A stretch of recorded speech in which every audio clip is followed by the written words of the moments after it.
Breaking news. మంగళగిరిలో TV sound తగ్గించలేదు అన్న కారణంతో భర్తను భార్య హత్య చేసిన ఘటనలో ట్విస్ట్ చోటు చేసుకుంది. టీవీ సౌండ్ విషయంలో గొడవ జరిగింది అన్న వార్తల్లో నిజం లేదు అని తేలింది. ఘటనా స్థలానికి వెళ్లిన పోలీసులు అసలు ఇంట్లో టీవీ లేదన్న విషయాన్ని గుర్తించారు.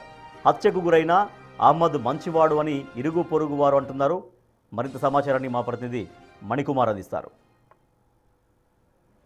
నిన్న మంగళగిరిలో దారుణ ఘటన చోటు చేసుకుంది. టీవీ సౌండ్ తగ్గించమని వారించినందుకు భర్తను అతి కిరాతకంగా కత్తితో దాడి చేసి హత్య చేసిందో భార్య. ఏదైతే ఘటన జరిగిందో మంగళగిరిలో, ఆ మంగళగిరిలో ఉన్నటువంటి టిడ్గో గృహాలకు సంబంధించి నేను ప్రస్తుతం ఏదైతే ఘటన జరిగిందో ఆ ప్రాంతంలో ఉన్నానో, ఎవరైతే షేక్ అహ్మద్ అదేవిధంగా క్రాంతి ఇద్దరు కూడా గత కొన్ని నెలలుగా కూడా సహజీవనం చేస్తున్నారో, కొన్ని నెలల క్రితం ఇద్దరు కూడా ఇష్టపూర్వకంగా పెళ్లి చేసుకొని ఇక్కడే ఇదే ఇంట్లో ఉంటున్నారు. ఏదైతే ఘటన జరిగిన ఇల్లు ఉందో ఆ ఇంటి ముందే ఉన్నాను. ఒకసారి మీరు విజువల్స్లో చూడొచ్చు.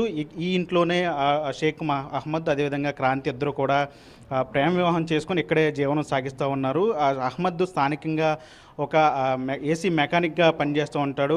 క్రాంతి ఇంటి వద్దే ఉంటుంది. అయితే గత కొన్నేళ్ళ నుంచి కొన్ని రోజుల నుంచి కూడా వీళ్ళిద్దరి మధ్య కూడా మనస్పర్ధలు రావటం, ఇద్దరి మధ్య కూడా నిత్యం గొడవలు జరుగుతున్న పరిస్థితి కనిపిస్తుంది. పక్కన ఉన్న స్థానికులు కూడా ఉన్నారు. ఇక్కడ ఒకసారి వాళ్ళతో కూడా మాట్లాడే ప్రయత్నం చేద్దాము. ఏం జరిగింది నిన్న మధ్యాహ్నం నుంచి? అసలు లోపల ఏం జరిగిందో తెలియదు సార్, మాకు తెలీదు. ఆ అబ్బాయి మాత్రం తలుపు తీసుకొని బయటకు వచ్చి ఇక్కడ నిలబడి కేకేసాడు. ఆంటీ ఆంటీ అని కేకేస్తే బయటకు వచ్చాను నేను. బయటకు వచ్చేలోపు ఆ అబ్బాయి ఆంటీ నన్ను కత్తితో పొడిచింది చూడండి అని చెప్పేసి చూపించాడు. చూపించి పడిపోయాడు. ఇంకంతే. మీరు చూసారా కత్తి ఘాట్లో ఉండటం? అంటే మీద చూసారా? మళ్ళీ పేగులు కూడా ఇక్కడ దాకా ఇలా రావడం చూసాను సార్. చూసి భయపడిపోయి టెన్షన్కి నాకేం చేయాలో అర్థం కాలే. కింద వాళ్ళని పిలిచాను. పిలిస్తే మా బ్లాక్లో ప్రెసిడెంట్ గారు వచ్చి పోలీసు వాళ్ళకి ఫోన్ చేశారు. అది జరిగింది. అంటే అతనికి కట్టు కూడా కట్టారు. పొడిచిన తర్వాత ఎవరు కట్టారు? ఆ కట్టు ఆవిడే కట్టింది. ఆ అమ్మాయే కట్టింది. ఆ అమ్మాయే చున్నీ తీసుకొచ్చి ఇంట్లోకి వెళ్ళి చున్నీ తీసుకొచ్చి కట్టింది. ఇంకా అంటే ఈ టీవీ సౌండ్ వల్లే గొడవ జరిగిందంటే లేకపోతే ఏం జరిగి ఉంటుంది? సంగతి మనకేం తెలియదు సార్. తలుపులు వేసి ఉన్నాయి కదా. ఆ అబ్బాయి బయటకు వచ్చి కేకేస్తేనే వచ్చా నేను.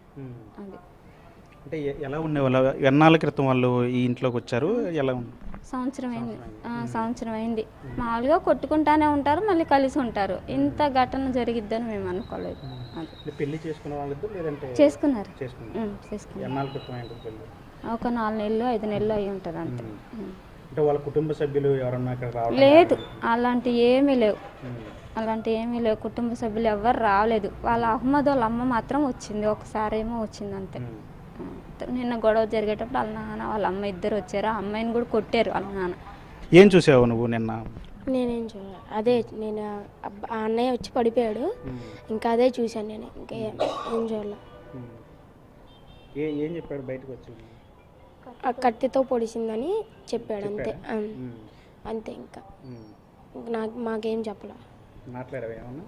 నేనేం మాట్లాడలా. నేను ఇంకా గబగబా వెళ్ళి అందరిని పిలుచుకొచ్చాను. ప్రెసిడెంట్ గారిని పిలుచుకొచ్చి ప్రెసిడెంట్ గారు పోలీసులు ఫోన్ చేశారు.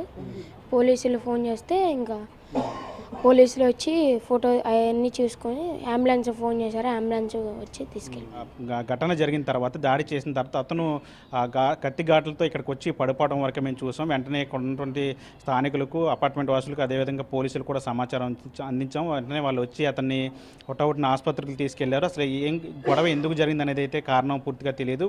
అంటే ఈ టీవీ సౌండ్ వల్లే జరిగిందా ఏంటనేది అయితే పూర్తిగా పోలీసుల విచారణ తెలియాల్సిన అవసరం ఉంది. ప్రస్తుతానికి క్రాంతి పోలీసుల అదుపులో ఉంది. మంగళగిరి పట్టణ పోలీసులు ఆమెను విచారిస్తున్నారు. దీనికి సంబంధించి ఘటనకు సంబంధించి కేసు నమోదు చేసి పోలీసులు కూడా లోతైన దర్యాప్తు చేస్తూ ఉన్నారు. పోలీసుల దర్యాప్తులో అసలు గొడవకి కారణం ఏంటి, అసలు ఏం జరిగింది అనేది అయితే పూర్తిగా విషయాలు అయితే వెల్లడి కావాల్సిన పరిస్థితి ఉంది. వల్లితో మనీ, బిగ్ టీవీ.